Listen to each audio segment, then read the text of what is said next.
זה סיפור על אישה רגישה. כמו עונות השנה, היא פשוט משתנה.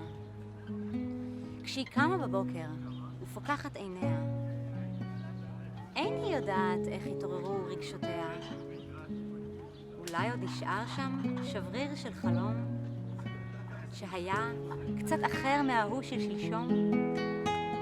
כי גם בחלום, כאשר היא פוגשת אנשים, חברים, מכרים מהרשת, גם שם היא לוקחת אישית כל דבר, כל תגובה, כל תחושה היא ממשית.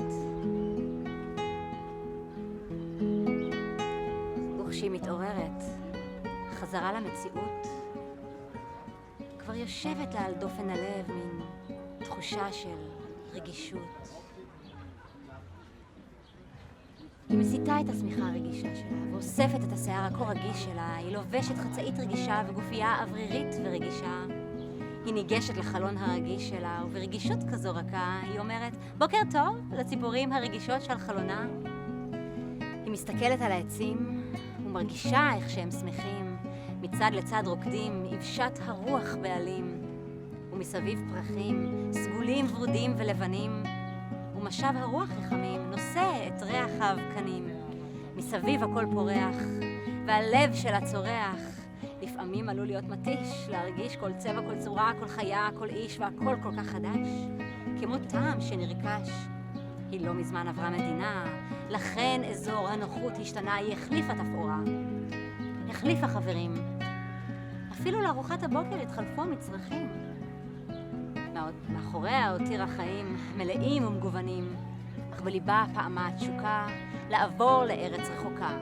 היא יוצאת לטייל ברחוב, השמש מחממת את ברלין, מה טוב.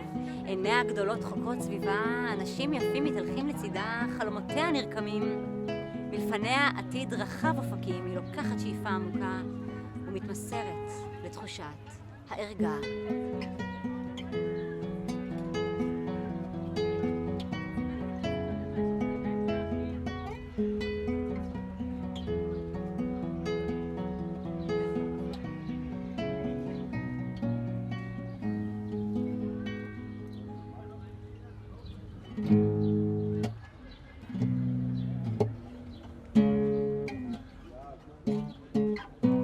ואז כיאה לעונת החיזור, לפתע צץ לו בחור חתיך שדפק על דלתה שכן שבא לאסוף חבילה. יא!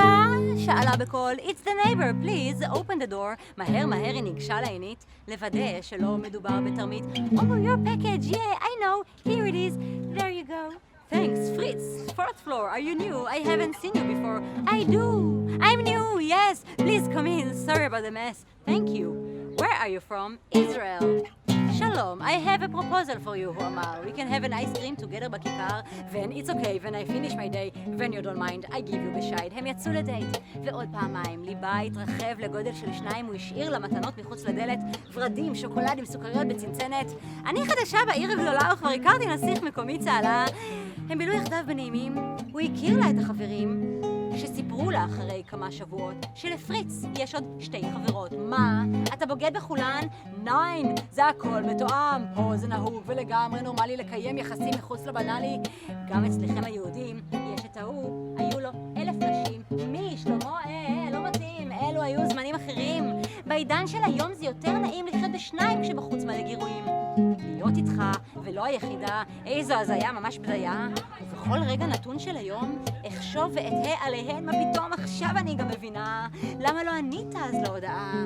למה נעלמת מההופעה? למה התחמקת מהשאלה באותו יום שנשאלתי אותך מה קרה? אחרי שאתה אמרת לי שאתה תעזור לי לעבור דירה, צלצלתי לך באינטרקום, אתה לא ענית, עליתי למעלה, דפקתי בדלת, גם כן לא ענית, ניסיתי להקשיב, שמעתי מוזיקה טנגו מתוך הבית שלך וגם קול של בחורה, אבל לא יכולתי להאמין שאתה היית איתי עכשיו במשך כמה שעות, אתמול בערב, ואת יושב, אתמול אתה היית איתי.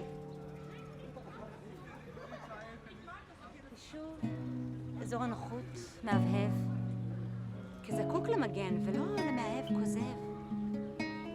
תשמע, היה נחמד, אבל כעת מוטב לי לבד. ככה, משוחררת, חופשייה, בלי כל מיני רגשות של אהבה, הרגשתי כבר. מספיק לאחרונה. עכשיו לבד, בכוונה.